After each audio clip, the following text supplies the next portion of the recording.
Twelfth class बेटा fortification and roads का next part कर रहे हैं। हमने जैसे पहले बताया कि विजयनगर में एग्रीकल्चर एरियाज़ को भी फोर्टिफाइड किया गया था। तो हमारे सामने क्वेश्चन आते हैं कि भाई इनको क्यों फोर्टिफाइड किया जाता होगा। तो उसके लिए हम दे सकते हैं कि इनका मेन एम रहा होगा मेडिवियल स्टेजेस पे जो डिफरेंट टाइप्स की फाइट्स हो रही थी, उसमें डिफेंडर्स को भूखा रखा जाए, उसको फूड प्रोडक्ट नहीं मिल पाए, ठीक है, तो इसकी वजह से वो समर्पण कर सकता था। इसके अलावा इसने कहा है कि इनमें जो युद्धों की घेरेबंदियाँ होती थी वो कई महीनों और यहाँ तक कि वर्षों भी चल सकती थी। तो शायद रूलर ऐसे सिचुएशंस से निपटने के लिए अपने एरियाज़ को फोर्टिफाइड कर लेता होगा कि वहाँ पर बड़े बड़े लार्ज जो है फूड जो स्टोर हाउसेस वो बनवा लेता होगा उसमें। इसके अलावा माना जाता है कि विजयनगर के शासकों ने पूरे का पूरा एग्रीकल्चर लैंड एरिया को बचाने के लिए एक बहुत ही एक्सपेंसिव और एनलार्ज पॉलिसी को अडॉप्ट किया। तो इसमें बेटा आंसर दे दिया उसने कि भाई क्यों किया जाता होगा। दो हमारे पास पॉइंट आ गए कि जो अपोजर्स हैं उनको जो है फूड प्रोडक्ट अवेल ना हो सके, साथ में अपने प्रोटेक्शन के लिए भी अगर ऐसी सिचुएशन हो जाती है कि उनके जो है लॉन्ग टाइम पीरियड तक घेराबंदी चल रही है तो उनके स्टोर हाउसेस भी वहीं रह सकें। लेकिन इसकी कमी भी दिखा दी कि इन्होंने एक बहुत ही एक्सपेंसिव और लार्ज पॉलिसी को अडॉप्ट किया। तो इसमें कमियां भी पूछी जा सकती हैं, एक नंबर में कोई भी आपका इसकी क्या कमी रही है।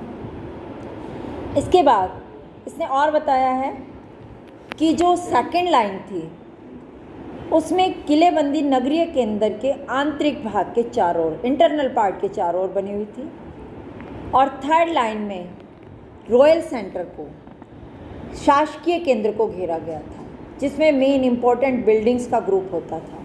उनको बड़ी हाई वॉल से, बहुत ऊंची ऊंची जो है दीवारों से घेरा गया था। इसके अलावा दुर्ग में प्रवेश के लिए जो फोर्ट है उसमें एंट्रेंस कैसे होती थी, अच्छी तरह से प्रोटेक्टेड गेट्स थे, प्रवेश द्वार थे जो शहर को मेन सड़कों से जोड़ते थे।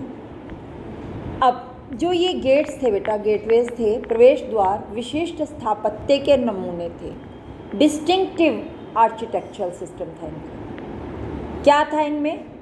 ये अक्सर उन स्ट्रक्चर्स को शो करते थे जिनमें प्रवेश को वे कंट्रोल कर सकते थे। मतलब ऐसा स्ट्रक्चर था कि कोई भी बाहर से नहीं आ सकता, कोई भी जो एंट्री कर रहा है तो उसको वो कंट्रोल कर सकते थे।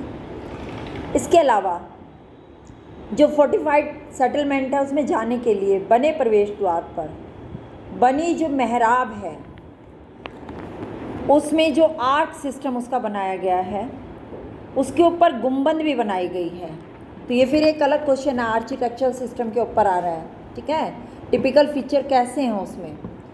तो उसमें दिखाया गया है कि ये कहाँ से ली गई, टर्की सल्तनत का जो आर्किटेक्चर सिस्टम था उसका करैक्टर माना जाता है। तो इसका मतलब जो हिस्टोरियंस जो हैं, हमारे कला इतिहासकार हैं, इस स्टाइल को बोलते हैं इंडो इस्लामिक स्टाइल, हिंद इस्लामी, क्योंकि उसने कहा है कि ये जो लोकल आर्किटेक्चरल ट्रेडिशंस थी उससे डिफरेंट है। तो यहाँ पर आपका लास्ट में टेक्सचुअल क्वेश्चन भी है कि कैसे विभिन्न जो है आर्किटेक्चरल फीचर शो होते हैं इनकी बिल्डिंग्स में, विजयनगर एम्पायर्स की या विजयनगर रूलर्स की। तो यहाँ से आप उसका आंसर करेंगे।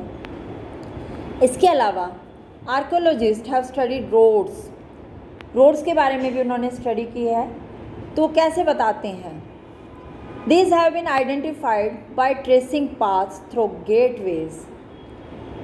वो मानते हैं कि यहाँ जो रास्तों के अनुरेखण या फर्श वाली सड़कों की खोज की गई है, गेट से लेकर के, मतलब सीधा वो चीज़ एज इट इज़ तो नहीं मिल रही हैं, तो गेट से लेकर के बड़ी बड़ी लाइन्स जैसे मिल रही हैं, तो माना जाता है कि वहाँ पर अच्छे फर्श वाली सड़कें थीं।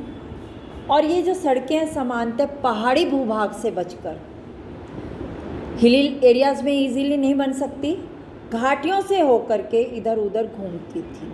ठीक है, पहाड़ी क्षेत्रों से नीचे जो वैलीज़ हैं, घाटियाँ हैं, उनमें ही उनको बनाया गया था। सबसे मेन जो सड़क है उनमें से कई सड़कें मंदिरों के गेटवे से भी रिलेटेड थी और उनसे आगे भी गई हुई थी, और इनके दोनों ओर बाजार थे, मार्केट्स थी।